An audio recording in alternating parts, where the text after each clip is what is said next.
Operacion të SPAK dhe antimafias italiane i cili ka vendosur në pranga disa persona mes tyre 11 shqiptar të cilët kanë kryer aktivitet kriminal në Itali, po ashtu kanë kryer vrasje, pastrim parash në vendin ton. Çfarë thot SPAK? SPAK dhe Drejtoria Distriktuale Antimafia e Barit zhvilluan mëngjesin e sotëm një operacion përbashkët dhe të gjerë në kuadër të hetimeve ndërkombëtare në Shqipëri dhe Itali realizuar nga skuadra e përbashkët hetimore e ngritur me mbështetjen e Eurojust. Hetimet u përqendruan në zbulimin e vrasjes së Francesco Di Viestit, ngjarje ndodhur më 25 prill të 2025 në Canosa di Puglia në jug të Italisë dhe të një organizate kriminale shqiptare me bazë në Tiranë, të përfshirë në trafikun ndërkombëtar të drogës dhe pastrimin e produkteve të veprës penale nga Italia në Shqipëri. Gjykata e posaçme kundër korrupsionit dhe krimit organizuar ka lëshuar 10 masa sigurimi personal, ndërsa 5 të tjera janë lëshuar nga autoritetet gjyqësore italiane. Këto masa janë vendosur ndaj 11 shtetasve shqiptar, 4 italian, përfshirë 4 gratë vendosura në masë në arrest në shtëpi dhe detyrim paraqitje. Masat u ekzekutuan në bazë të një urdhër arresti ndërkombëtar në Tiranë, Fier, Vlorë, në Barletta në burgun e Romës dhe Anjani, Italisë dhe në Madrid, Spanjë. Veprat penale janë vrasje me paramendime kryer duke përdorur metoda mafioze të ekzekutimit, tentativë zhvatje, posedim dhe mbajtje palishme armëve të zjarrit dhe municioneve, favorizim personal, shkelje të masave parandaluese personale, pastrim ndërkombëtar i produkteve të veprës penale nga Italia në Shqipëri. Në masën paraprake të lëshuar nga gjykata e Barit është konfirmuar qëndrueshmëria e provave ndaj 3 personave, tetuar si ekzekutor material krimit kryer ndaj Francesco Di Viestit, një shqiptar, autori dhe 2 italian nga Barletta, një burrë dhe një grua që ndihmuan në fshehjen e gjurmëve të krimit, duke mos raportuar ato tek autoritetet gjyqësore.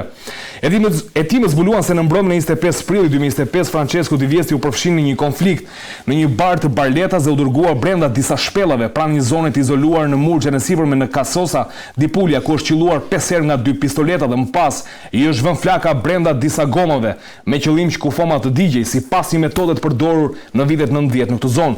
Duke ju referuar kësaj mënyre të ekzekutimit, hetimi u mor përsipër nga Drejtoria Antimafia e Barit duke lokalizuar kufomën brenda 4 ditëve. Më 25 qershor shtetësi shqiptar i përfshirë në krim, i cili ishte larguar 2 ditë pas ekzekutimit të Di Viestit, u arrestuan në qytetin Roshe të Hungarisë, jo për vrasje, por për posedim të 24 kg kokainë të pastër në kuadër të procedimit prokurorisë së Tiranit. Drejtoria Antimafia e Barit i kishte dërguar provat kësaj prokurorie për të bërë të mundur arrestimin e tij për këtë krim. Në të njëjtën kohë tek familjarët e tij u sekuestruan mbi 412.000 euro kesh, si dhe u dokumentuar përfshirja 3 shtetasve italianë në këtë çështje penale në tim. Rindërtimi i vrasjes së Di Viestit dhe identifikimi i grupit kriminal të përfshirë në pastrimin e produkteve të veprës penale u bë mundur fal një hetimi më të gjerë ndaj shtetasve shqiptar të vendosur në Puglia, të zhvilluar nga Drejtoria Hetimore Antimafia e Barit, në ndërtimin dhe koordinimin e Drejtorisë Antimafia të Barit në kuadër të trafiqeve ndërkombëtare të drogës nga Shqipëria në Puglia. Lidhur me shtetasit e hetuar, GKO ka vendosur gjithashtu dhe sekuestron preventive për 4 shoqëri tregtare, 8 automjete, 10 llogari bankare dhe shumën prej 680.595 euro, të cilat u sekuestruan nga policia e shtetit në 14 nëntor 2024 në pikën e kalimit kufitar të Muriqanit pas informacioneve të marra nga qendra operative Dia Bari. Operacioni sotëm është pjesë e një projekti hetimor shumëvjeçar me SPAK dhe DDA-s të Barit kundër trafikut ndërkombëtar kokainës dhe heroinës të menaxhuara nga organizata kriminale shqiptare dhe pason operacionet Shefi, Kulmi, Shpirti dhe Ura. Nga viti 2018 deri në 2025, këto operacione kanë çuar në vendosjen e 170 masave të sigurisë, sekuestrimin e pasurive në vlerën e miliona eurove dhe kapjen e mbi 7 tonëve drog, kokainë, heroinë, kanabis. Në shkallë të ndryshme të gjykimit janë vendosur dënime deri në 20 vjet heqëlerie për secilin pandehur. SPAK falenderon Drejtorinë e Përgjithshme të Policisë së Shtetit për ekzekutimin e masave të sigurimit personal të kryera në Shqipëri. Mirë, ky është njoftimi zyrtar i SPAK për operacionin që u krye pra midis Drejtorisë Distriktuale të Antimafias në Bari dhe SPAK. Për diskutuar për të çështje, unë kam të ftuar sonte në skenë krimi ish prokurori dhe avokati Ervin Karanja. Shumë faleminderit Karanja. Përshëndetje. Dhe ish drejtuesin e lartë të Policisë së Shtetit Shemsi Prençi, të falenderoj. Çfarë ishte ky grup edhe lidhje me Shqipërinë, pastrimi i produkteve të veprës penale, i parave pra, që kryhet në vendin tonë? Si që lançuat edhe ju më parë, ky ishte një ndër grupet kriminale të trafikut ndërkombëtar të drogës me qendër në Itali, por që zhvillonte aktivitet të paligjshëm në fushën e trafikut ndërkombëtar të drogës, që nga Amerika Latine dhe shpërndarjen në vendet e Bashkimit Evropian, kryesisht në Itali, por edhe Spanjë. Normalisht është thënë edhe më herët që grupet shqiptare, duke qenë se kanë specifik që janë grupet të vogla po shumë besnik ndaj karteleve të drogës që ka Evropa dhe vendet e Amerikës Latine, janë të preferuarit e karteleve për besnikërinë, për cilësinë e materialit dhe për mbrojtjen deri edhe me parimet e kanunit, ku hakmerrën ndaj njëri tjetrit, kur ato i bëjnë gol njëri tjetrit, apo pra janë besnik ndaj atyre që u japin punë të vështira, si ato të trafikut, deri në destinacionin e duhur të lëndëve narkotike. Fakti që antimafia italiane ka bashkëpunuar me SPAK-un drejt për drejti në këtë, dhe ekzekutimin e kanë bërë me mbështetjen e policisë shqiptare, tregon që tashmë është një bashkëpunim tjetër institucional me vënien në krye të policisë të drejtuesit Skënder Hitaj. Pra është rritur besueshmëria për shkak të integritetit dhe personalitetit të leadershipit të policisë shtetit dhe një standardi të ri që ka vendosur për goditjen e krimit dhe sidomos krimit organizuar.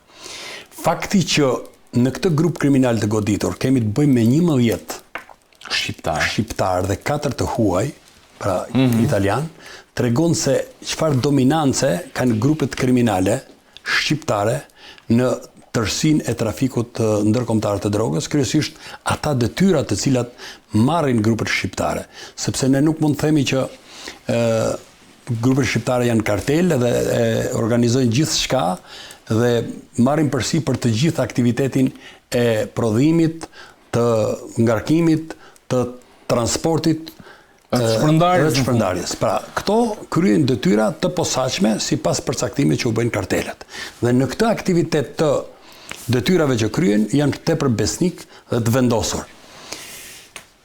Si mbriti deri në Shqipëri ki problem, sepse antarët e këtij grupi kriminal ishin të dënuar në Itali, edhe në mungesë, me dënime që kalonin deri në 20 vjet heqje lirie, por hetimet quan deri tek pastrimi i produkteve të veprës penale të këtij aktivitetit paligjshëm ndërkombëtar, dhe duke qenë se Italia, antimafia italiane e ka të përcaktuar që destinacioni i pastrimit të produkteve të veprës penale është kryesisht Tirana dhe Bregdeti shqiptar, madje kishin të evidentuar dhe bizneset e tyre në Shqipëri, dhe ndaj dhe kemi të bëjmë me ndryshe nga herët e tjera, ekzekutimet janë bërë pothuajse në masë, pra nuk ka patur shumë dështime të operacionit, dhe fakti i sekuestrimit rreth 1 milion euro cash, 680 sa mijë. Po në total shkon 1 milion euro, sepse janë dhe 400 kapura më përpara. Pastaj bllokimi i disa llogarive bankare që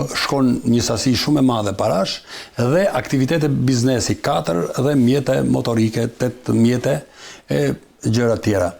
Si dhe disa prona në Shqipëri, që do të thotë që ky grup kriminal nuk ishte një grup që vepronte dje dhe sot, po ishte një grup që kishte një aktivitet minimalist 15 vjeçar, për të cilën ishte investuar antimafia italiane në këtë. Dhe fakti që ka vënë eficiencë edhe materialet e ardhur nga Italia kanë vënë në lëvizje dhe SPAK-un, duhet përgëzuar si një sukses i goditjes së një grupi të strukturuar kriminal që vepronte më së shumti në Shqipëri. Këtu tani duhet paranojmë se pavarësisht se ne kemi një antikap që ndërkohë që në portin e Durrësit nuk kapet asnjë gram lëndë narkotike të forta, provat tregojnë ndryshe. Italianët thonë ndryshe se Shqipëria është një destinacion për pastrimin e produkteve penale, po është edhe një distributor, pra vend origjine nga ku merret, që furnizon me lëndë narkotike, që normalisht vjen nga vendet e Amerikës Latine, në një rast përqendrohet në Shqipëri dhe pastaj shpërndahet në Itali, kryesisht rruga Vlorë-Bari dhe Durrës-Bari është një linjë që nuk kontrollohet, edhe Saranda, po kështu. Këto porte janë për fat të keq, edhe pse Shqipëria bashkëpunon me autoritetet ligjzbatuese evropiane, si Europoli, Eurojusti edhe institucionet të tjera, tregon që këto korridore nuk janë të kontrolluara dhe nuk janë mbikëqyrjen e rrep të policisë shqiptare, çka do të thotë që këtu në mënyrë të vazhdueshme funksionon ky korridor i trafikut ndërkombëtar të drogës dhe fakti që kapet në Itali droga do të thotë që flet shumë. Në një pra, nuk kemi vetëm bazë furnizimi për kanabisin, po jemi edhe për drogat e forta dhe kokainë furnizonte në një tjetër rast Prençi, pak ditë më parë u godit një tjetër grup, u gjet bashkëpunimi me një grup të fortë në Emilia Romana, që është një nga zonat e cila njihet për le të themi si një zonë ku shpërndahet në mas kokaina dhe bashkëpunëtorët ishin dy shqiptar nga ku ky grup varte fatin e tij për furnizim me drogë. Absolutisht po, unë po them që ka mbi 5-6 vite që nuk kapet asnjë gram heroin dhe kokainë në portet shqiptare. Për çfarë ndodh pra? Do të thotë që këto janë uzurpuar nga grupe kriminale, është pa aftësi e institucioneve ligjzbatuese për të pasur kontroll. Aktiviteti në detin Adriatik është i shumëllojshëm. Është aktivitet tregtar që qarkullojnë anijet e mallrave. Patjetër. Është aktiviteti i trageteve që qarkullojnë tragetet me linjat e pasagjerë dhe makina. Është aktiviteti i peshkimit shumë i rrezikshëm për shkëmbimin e drogës në ujërat territoriale dhe në ujërat ndërkombëtare. I përdoren dhe peshkarit. Absolutisht në mënyrë kategorike. Dhe parë në këtë kontekst, unë them që institucionet ligjzbatuese në Shqipëri duket sikur ka zënë gjumi në pikpamje të goditjes së këtij lloji aktiviteti. Unë nuk du të implikoj institucionet shtetërore, por fakti që nuk ka goditje, fakti që nuk kemi parë prej shumë kohësh që të ketë një rezultat pozitiv, sepse ne thomi që bashkëpunimi ndërkombëtar dhe me institucionet e Bashkimit Evropian, këto ligjzbatuese dhe Guardia di Finanzat, duhet bëhet për ta parandaluar këtë lloj aktiviteti. Por nëse ne e lëm të shkojnë në destinacion dhe ja lëm si thuja transmetojmë këtë aktivitet kriminal Italisë dhe Italia po i heton, i zbulon, i heton dhe pastaj na thot ne urdhëro kapni se i keni në Shqipëri dhe përveç se i keni në Shqipëri janë duke bërë dhe këtë lloj biznesi, këtë. Atëherë ç'a ngelet për organet ligjzbatuese shqiptare? Ndjekim urdhrat e drejtorisë antimafisë italiane. Nuk kthehemi më në parandalues dhe hetues të ngjarjeve kriminale, po kthehemi në ekzekutues të urdhave italian. Faleminderit Prençi. Karanxha, pse kaq seriozisht italianët në raport me grupet shqiptare? Ndërkohë që duhet kuptojmë dhe që prokurorisë pak, domethënë Vladimir Mara tha që nuk mund të flasim edhe për kombësi të krimit, por flasim për kombësi të krimit, shqiptarët janë në ty. Është për të pasur zili andi, sepse italianët kërkojnë paratë e tyre në Shqipëri. Pra janë paratë që vinë nga trafiku i drogës, sepse në zonat e Italisë shitet drogë, pra kemi një treg të garantuar dhe paratë që vinë nga tregu i drogë janë para italiane, se janë shtetas që konsumojnë drogë janë italianë. Dhe ky është shkaku kryesor. Janë paratë shtetas të tyre, thua. Pa ata gjymojnë paratë e veta. Domethënë gjë që nuk ndodh me paratë shqiptarëve, se kemi diskutuar edhe herë tjetër. Njerëzit e korruptuar, ata që kanë vjedh paratë e buxhetit të shtetit, ata që bëjnë tendera çokollatash, ata që bëjnë tendera fiktiv, që tendera që nuk shkojnë, ne nuk i kemi ndjek. Dhe uroj që të paktën siç jemi ne korrekt me italianët dhe ata të jenë me ne kur gjymojnë lekët e parave tona, pra paratë derisa parave të popullit shqiptar. Ata bëjnë shumë mirë që ndjekin paratë e veta. Kjo është një veprimtari e palishme. Trafiku i drogës është i palishëm, pavarësisht se kush është përdorus dhe pavarësisht se ku vinë paratë, sepse edhe paratë që vinë këtu në territorin e Republikës së Shqipërisë sjellin pasoja në treg. Çfarë pasoje? Sepse unë e kam shqetësim këtë. Nga një anë Italia thashë ka shumë seriozisht me ne, domethënë numërohen disa operacione, shefi Kulmi, Shpirti, Ura, ky është operacioni i pestë, të kryer ata e fundit. Tregon që ata vinë domethënë seriozisht në Shqipëri dhe ata që marrin leje, agentët italianë që vinë në Shqipëri që marrin leje, është një marrëveshje me Ministrinë e Brendshme për të futur në Shqipëri dhe për të bërë veprime operative marrin leje, këta ndjekin me seriozitet punën e tyre. Dhe në rastin konkret, do që të kthehemi në rastin konkret, kemi një vrasje të ndodhur në territorin e shtetit italian, kemi një procedim penal të nisur në Itali, kemi dhe pastrimin e produkteve të veprës penale në Shqipëri. Duhet të jemi të kujdesshëm që Prokuroria shqiptare të mos cënoj parimin nën bis siniden. parimin e gjës gjykuar. Pra, shtetasit shqiptar kanë marrë një dënim në Itali dhe për pastrimin e produkteve dhe veprës penale në Shqipëri janë disa episode të dokumentuar, është kapur një sasi kesh, kemi një sasi të eurosh në pikën e muriqarit që dije që ishin sjegur nga trafiku i drogës, duhet kemi kujdes me mos shkelet parimin nën bis i nide. Parat që vinë në territorin e Republikës Shqipërisë, çfarë cënojnë? E para, cënojnë konkurrencën e lirë. Çdo thotë, domethënë, çfarë? Një person që vjen në pazar, vjen në treg, qoftë në fushën e ndërtimit, qoftë në fusha tjera, ai ka parat gati, e maro padatin, maro çfarë do bëj rrugën, gjitha i ka lekët gati. Ndërkohë që një biznesmen i ndershëm, i cili punon me lekët e investitorëve janë blerësi. Ai ka vështirësi financiare, ky e ka punën e kryme, i ka lekët gati.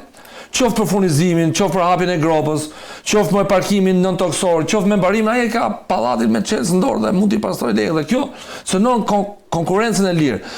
Cënon ata njerëz të cilët punojnë me djersën e ballit dhe nuk kanë shanse të kenë një makinë, te mënyra e jetesës. Pra këta persona me para, me mënyrën e jetesës, bëhen dhe shembull i keq për shoqërinë shqiptare.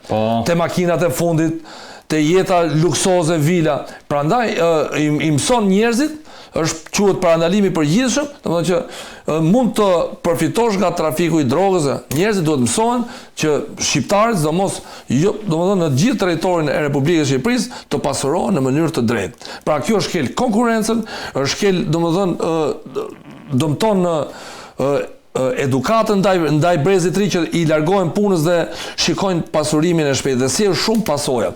Por thashët e këtë, janë për t'u lavdruar italianët, të cilët i bin nga mrapa lekëve të tyre, se nuk është se po e bëjnë për ne, se po i vje keq për ne, absolutisht jo.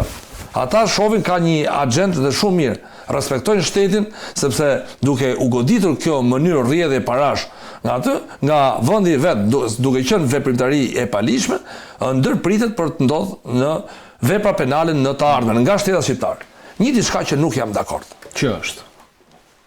Roli i shqiptarëve dhe klasifikimi i tyre në krimin ndërkombëtar. Po shërbimi sekret e ka bërë copa në raportin vjetor. Këtu unë nuk jam dakord. Ne duhet të majmë atë që na takon. Është e vërtetë që shqiptarët, qoftë shqiptarët e Shqipërisë, shqiptarët e Maqedonisë, shqiptarët e Malit Zi, ose shqiptarët e Kosovës, që merren me trafik droge. Por ne s'mund të marrim një vend që s'na takon. Të jemi të parët ne. Absolutisht jo. Po mirë, unë të them dhe diçka tjetër. Në një tjetër rast, jo rasti që përmenda me Prençi, një tjetër rast janë dy shqiptar, njëri është arrestuar në Dubai, tjetri është në kërkim. I kërkon Italia këta, kishin lidhje deri tek ndrageta, antarët të ndragetës dhe antarët të ndragetës furnizoheshin nga këta dy me drogë. Çka s'ka problem. Dhe ndrageta përfundon në duart të shqiptarëve. Këta janë furnizues. Të furnizojnë, por tek niveli i kriminalitetit nuk është mbi ndragetën, nuk është mbi Koza Nostrën, se thonë ato u bën këto të parat ose po kapin tregun. Jo. Ke organizata tjera që janë shumë më të sofistikuara, shumë më të rrezikshme, që nuk ke shanse t'i kapësh. Se këto u kapën nga mënyra e jetesës që e kanë trashëgimi. Ata nuk lvizin me makina të shtrenjta, nuk lvizin me Ferrari ose me Benz AG. Janë të padukshëm. Pra këto ne jemi ala primitiv. Prandaj neve të marrim atë që na takon. Pra ku ka vretje, ku kalon droga, ne duhet ta luftojmë. Pse porti Durrësit nuk ka kapur më drogë, duhet ta luftojmë. Pse nuk ka kapur Karanja, çfarë mendon? Janë grupet kriminale kanë korruptuar policinë, apo vetë policia nuk ka kapacitet ta hetojë këtë çështje? Duhet të bëhet analizë, siç është bërë gjithmonë analiza. Pse ka ndodhur? Analiza me partnerët tanë. Ore, pse s'po kapet më? Ku çalon? Ku është problemi? Që të kapem që dhe ne të bëjmë kontributin ton në parandalimin e trafikut drogës. Është veprimtari e palishme. Po pra ka italian, ata ndjekin parat e veta dhe bëjnë shumë mirë. Po neve na vjen keq që prandaj se ne parat e shqiptarëve rrip, këtu s'po gjëm gjë të shkojnë në agjentë spanjollët dhe gjermanët për parat e pensionistave. Po neve parat e popullit shqiptar, këto tendra që janë vjedh pare, se është përdorur si themi parë. Edhe na treguan se në cilin kat dhe në cilin godin zhvilloheshin aktiviteti i palishëm i call centrave. Ata e dinë Prençi. Dhe ne e dim. Jo ne e dinim, po merrnim rrogën. Problemi qëndron këtu tani, nëse ke një administrat të korruptuar dhe të bërë pjesë me krimin, normalisht që ndërkombëtarët do vinë e të godasin më brenda shtëpisë tënde. Dhe unë ta thash, ne mund të mburremi edhe mund të rrajmë gjoksin, siç po e rrajmë gjoksin për çështjen e raportit i barë, ndërkohë që kemi 34 kushte më të rënda se sa raporti më parshëm. Ne kështu mburremi gjithmonë. Po nëse do kthehen institucionet shtetërore shqiptare vetëm për të zbatuar urdhat e arrestit të prokurorisë së Barit apo prokurorisë Milanos apo prokurorisë Romës apo prokurorëve të gjerman, kjo është turp i madh për Shqipërinë. Unë nuk jam kundra absolutisht në mënyrë kategorike se me reformën që është bërë në Shqipëri ende disa institucione janë të brishta. Por ne nuk mund të themi që policia shqiptare është e brisht. Ne nuk kemi një çështje me iniciativën e prokurorëve shqiptar. Unë nuk di, po dini ju na e thoni. Unë nuk di një strategji të goditjes kriminalitetit që nga parandalimi deri te goditja e policisë shqiptare. Pse ka ndodhur këto? Pse ndodhi tani në Sarand që një goditje organizoi Drejtoria e Përgjithshme e Policisë pas disa ankesave që ishin bërë dhe dolën 6 institucione të implikuar në një veprimtari kriminale. Ato duke filluar nga bashkia, IKMT-ja, IMT-ja, policia, madje 12 arrestuar. Të tjerë nga arrestimet e para. 12 arrestuar, por të gjitha institucionet vendore dhe qendrore që operojnë në territorin e Sarandës ishin të implikuar në këtë veprimtari kriminale. Po të futmi thelluar, nuk e dia do ta lënë drejtorin e përgjithshëm të policisë që ta vazhdoj këtë goditje edhe për Vlorën, edhe për Himarën, të dali dhe në Durrës, të dali dhe në Fier, aty ku bëhet batërdia në zonat e mbrojtura. Të shkoj dhe në Lezhë, tek Rana e Hedhme, tek Shëngjini apo tek Velipoja. A do ta lejë qeveria drejtuesin madhor të policisë Skënder Hita që me integritetin dhe ndershmërinë që ka vetë si person të ushtroj aktivitetin e policisë në gjithë territorin e Shqipërisë, sidomos në Bregdet ku pastrohen paratë e krimit, unë them që nuk do ta lejnë. Nëse ai do ta vazhdojë këtë punë dhe nëse ai do të vejë nesër para drejtësisë Sergj Sagasin, unë do të them që ai është Superman. Por ama një goditje bëri. Edhe çfarë ndodhi? 6 institucione të implikuar në veprimtari kriminale, 6 institucione të vëna në dispozicion të botës së krimit, të njerëzve me influencë që pastrojnë parat në Bregdet. Po 6 institucione të implikuar do të thotë që shteti është i marrë peng dhe ju më thoni se pse nuk goditet droga në Durrës. Po nëse drejtorin e Durrësit, portit Durrësit e emëron bota e krimit, nëse drejtorin e policisë e emëron bota e krimit, nëse drejtori i shërbimit informativ emërohet nga bota e krimit, nëse drejtori i AMP-s për Durrësin emërohet nga bota e krimit, ata nuk kontrollojnë ma pastërtinë, por zhytën gjithë kupola e policisë në bashkëpunim me krimin dhe kush transporton më shumë drogë. Dhe unë jo pa qëllim të përmenda që tani po shkojnë peshkaregjet, nuk shkojnë për të kap peshk, shkojnë për të ndru mall në ujërat territoriale. Dhe kjo është një situatë shumë e rëndë.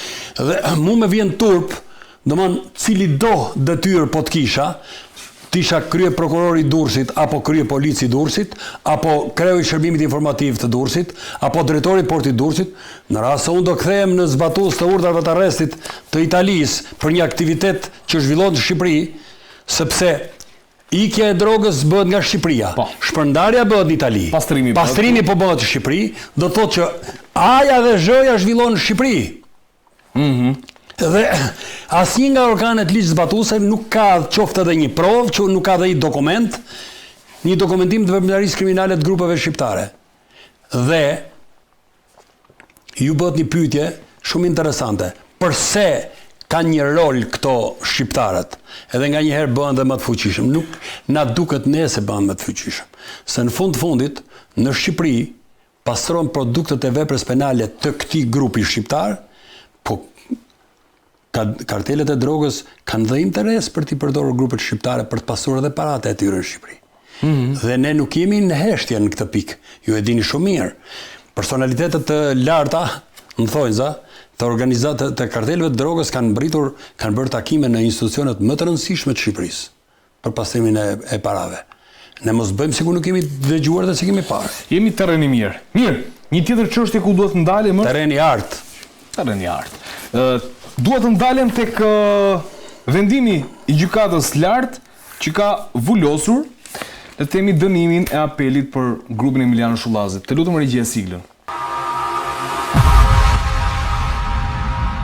Çfarë ka ndodhur? Vendimi i gjykatës së lartë thotë që Emiliano Shullazi dhe 4 bashkëpunëtorët e tij do të jenë fajtor pra për gjëvënien si grupi strukturuar kriminal ndaj 2 biznesmenëve Ylvi Beqa për çështjen e Hotel Volgës dhe Jani Zakos.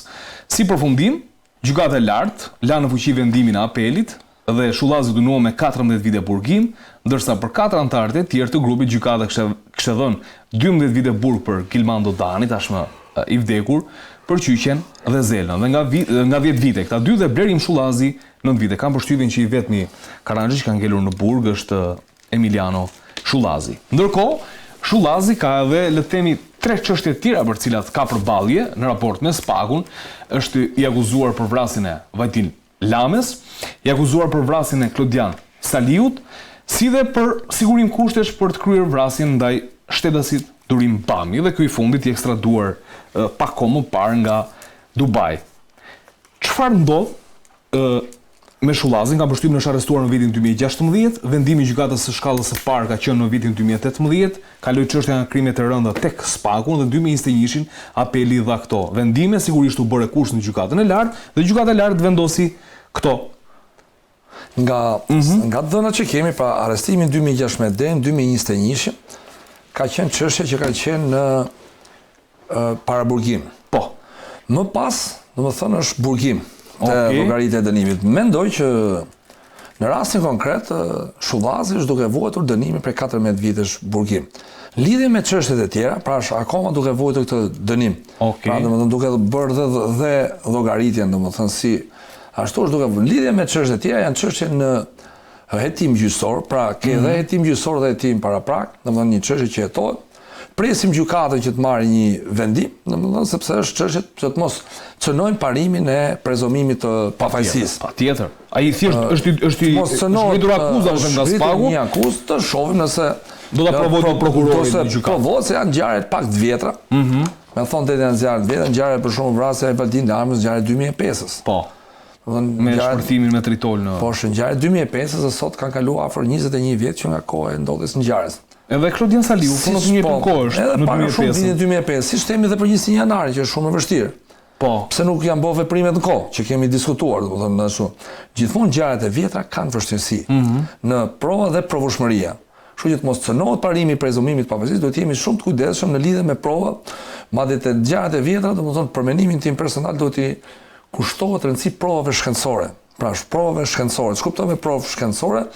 Me ekspertime, me ndoshta pamje filmike e tjerë që të lidhen me vendin e ngjarjes, lidhen me atë, sepse është shumë e vështirë ndryshe me dëshmitar që të provojnë ngjarjet e vjetra. Pra me dëshmitar është shumë e vështirë. Pra duhen prova të tjera.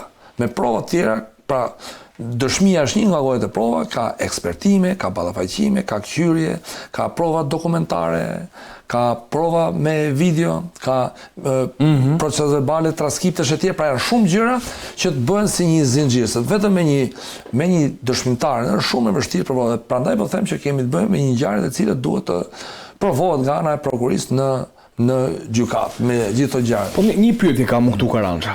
I arrestuar në vitin 2016. Dënohet në vitin 2018 për herë të parë, në 2021 shkon në apel, nga 2021 shkojnë 5 vite mbrapa për të vendosur gjykata e lartë. Pra, ndërkohë që Shullazit kanë përshtypjen në gjithë histori nga 14 vite burg, nëse marrim që 5 vite i ka bërë deri në 2021, ka qenë le të themi në paraburgim i bie ka bërë 7.5 vite burg, është drejt daljes pra dhe 2 vjet po themi, 2 vjet e gjysmë në total. Nuk e kam fiks korrekte këtë, po flasim që drejt fundit i shkoi vendimi i gjykatës lartë i Delzdet. Dënim ka bërë, pra nuk është dënim. Domethënë është dënimi mjaftueshëm kuptimin lidhje me veprën. Jo pse ka zgjatur kaq shumë çështja gjyqësore. Çështja gjyqësore ne kemi folur ande. Se po themi drejt fundit kemi folur për propagandën e reformës në drejtësi. Reforma në drejtësi, qëllimi i reformës në drejtësi kryesore ishte afrimi, shkurtimi i gjyqeve. Ndërkohë që ne na rezultoi e kundërta, gjyqet po zgjaten pafund. Loja me procedurat. Loja me procedurat. Është të mërshme. Kemi shkatrimin e sistemit gjyqësor me përjashtim të Spakut. Pra Spaku kemi diskutuar dhe diskutojmë. nuk i hyn provave, interpretimit provave. Një prokuror, qoftë te rasti Veliet, qoftë te rasti Ilir Meta, ose te rasti i zotit Berisha, këta e bëjnë çmimin e provës e bën prokurori. Është i pafajshëm, s'është i pafajshëm, është shef gjykata. Dhe kanë qenë këta persona që kanë firmos vetë këtë reformë. Ilir Meta për shkakun ka qenë vetë te komisioni i ligjeve dhe e ka ditë çfarë po firmos. Do kemi çfarë për diskutim. Ai po e firmos për veten.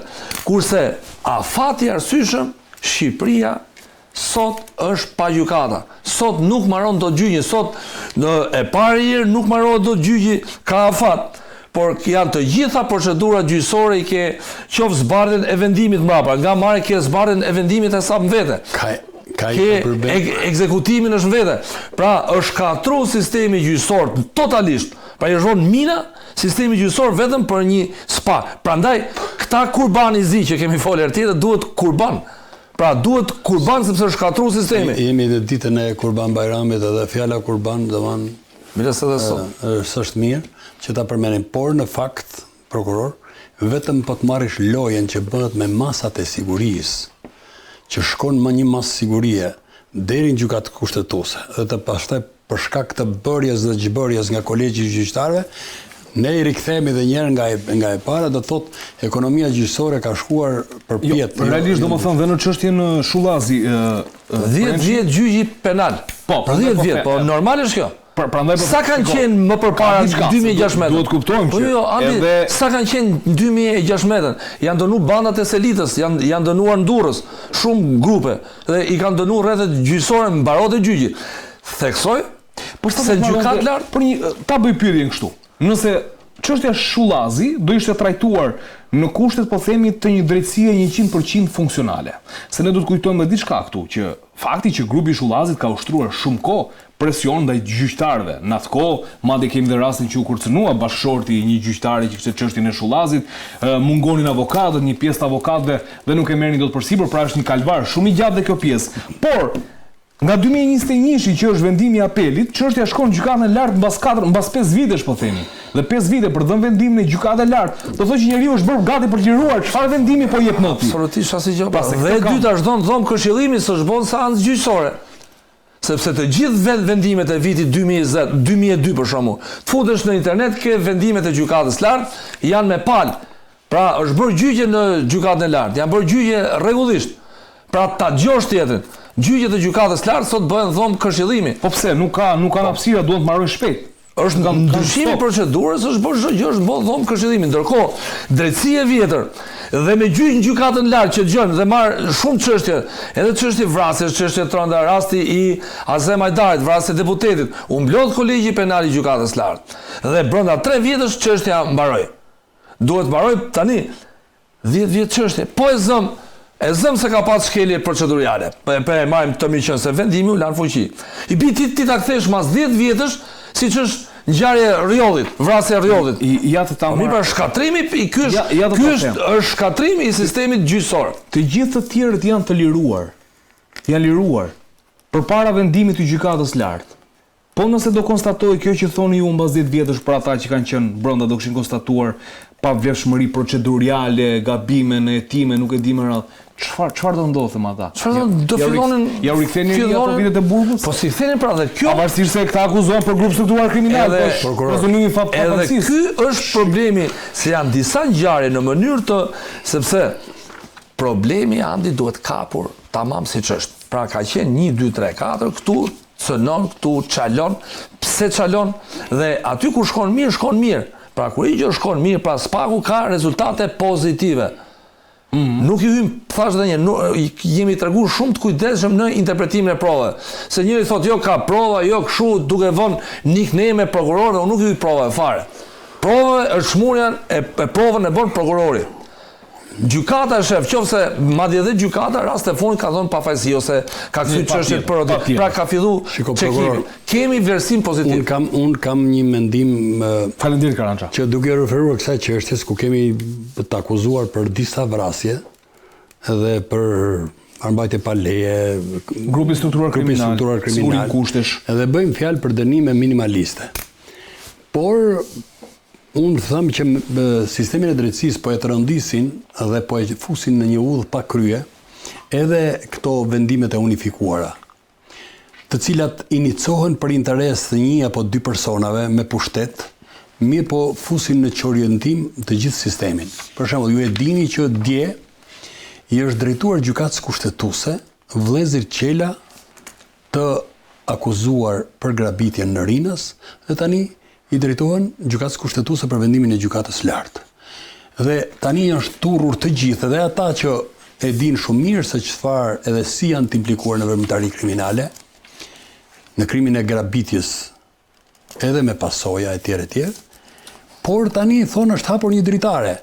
A mos, po e bëj edhe pyetje zoti prokuror, a mos ne me këto lloj veprimesh, po i qelim një derë që përsëri gjykatat dhe prokurorit kanë edhe një ngarkesë akoma më të madhe, që nëse një dosje priste 10 vjet, tani do të zvarrisim edhe 15 edhe 20 vjet.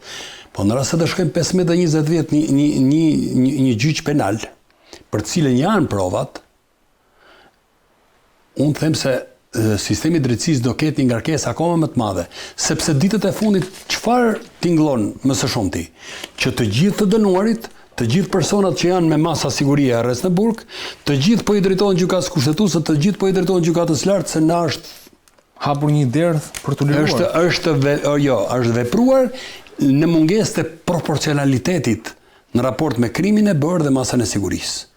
Dhe kjo do jetë një mbingarkesë e sistemit të drejtësisë dhe nuk do të merren me atë çka tha prokurori që ti kushtojmë rëndësi provës, a ka mundësi provës direkte. Po të bëj një pyetje unë këtu Prençi. Nëse Shullazi, sigurisht dhe pse Emiliano Shullazi, drejtësia ka konsideruar pjesë të një, le të themi, të një grupi strukturuar kriminal për tira me radhë, akuzuar për vrasje, në fund fare prezumohet i pafajshëm derisa të ketë një vendim të formës prerë. Kush do qoftë ai? Absolutisht po. Qoftë edhe themi kriminali më i madh që mund të ketë. Absolutisht po. Tani, nëse Spagu akuzon Shullazin për vrasjen e Vajdin Lamës, Klodian Saliut për sigurim kushtesh për Durim Bami, se në rastin e Durim Bamit Shullazi ka disa komunikime në Sky CC me element tjerë të botës krimit, komunikime të vazhdueshme derisa në një moment ai hyri në 41 bis dhe ju shkput dhe kontakti me telefonin.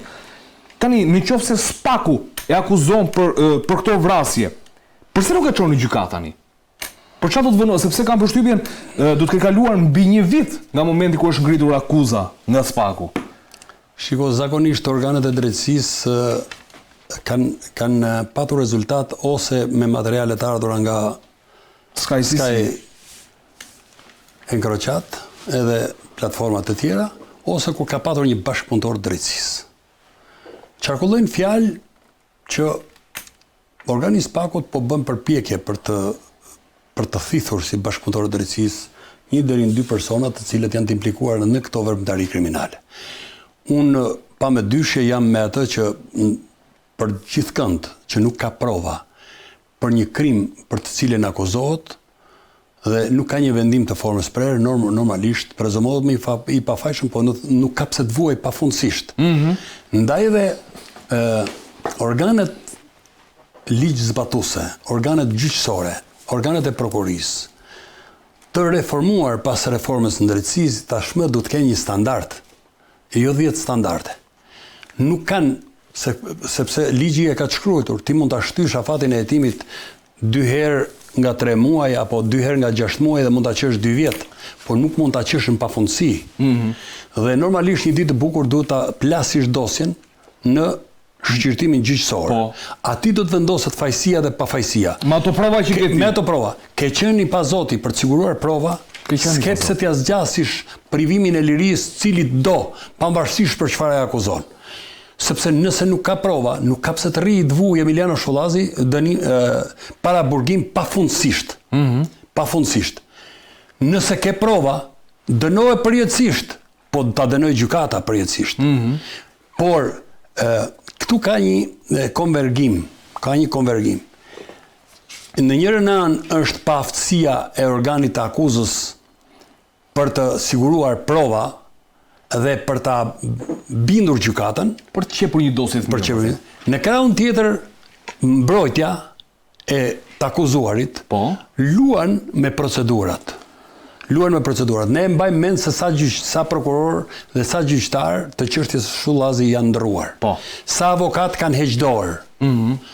Pra, këtë du ta rregullojmë. Edhe është ngjashëm edhe me rastin Dritan Dajti, Po pra, i cili edhe kjo vazhdon Dhe historia. unë them që në kuadrin e ndryshimeve që po bëhen në kodin penal, edhe nesër në kodin e procedurës penale, këto gjëra duhet të rregullohen. Duhet parashikohen pra. Duhet të rregullohen me një standard, që askush mos ketë drejt të luaj me procedurën. Pafundësisht po. Pafundësisht. Se një herë, dy herë, okay, hapësira është, ë. Jo.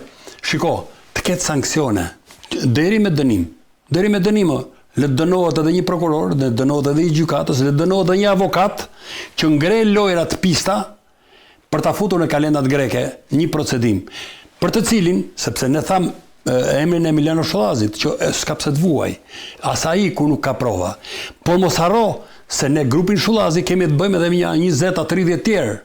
Dhe kur një grup i strukturar kriminal ka shumë aktor dhe faktor dhe akuza, po njëri mund ta ketë dënimin qoftë edhe për një rol që ka luajtur mund ta ketë 2 vjet, 3 vjet. Dhe ai për shkak sepse po hojtohet një grup i strukturar kriminal, rrin në burg pafundësisht të gjithë. Edhe kjo duhet ndarë, duhet rregulluar me ligj. Ky është rasti Altin Ndoci që u arratis. Ka një problem. Si ka mundësi që na ndodh vetëm në Shqipëri? Ore, 2 hapa larg kemi Malezi, shtet me 620.000 banor. E marrin drejtësinë me navitit. Shkatru sistemi? Pra, do të thotë që a mos e kemi shkatruar sistemin me dashje për ta futur në një udhë pa krye, edhe që ta kenë menën gjithë shqiptarët ke sistemi i drejtësisë. Po ne nuk marrim drejtësi për një pronë. Dje ka dalur në dritë se prokurorja bifjala e Sarandës ishte pronare 12 limve, 12 hektar tokë. A e kuptu, nga e ka marrë? Bota e krimit ja ka dhanë. Me qartë. Si ka mundësi, unë e kam thënë edhe në studiu tjera, por nuk fut kush mik me shku shef komisariatin Has. As prokuror në Dibër, as shef komisariatin Dibër. Në Sarandë, në Vlorë, fusin mik, por nuk fut kush mik me shku shef komisariatin Skrapar, as në Berat. Pa pse pikërisht këto vende shikohen si parajs, sepse ka aktivitet ekonomik, ka aktivitet kriminal, prodhohet para. Ka dhe xhiro të madhe të parave në qarkullim.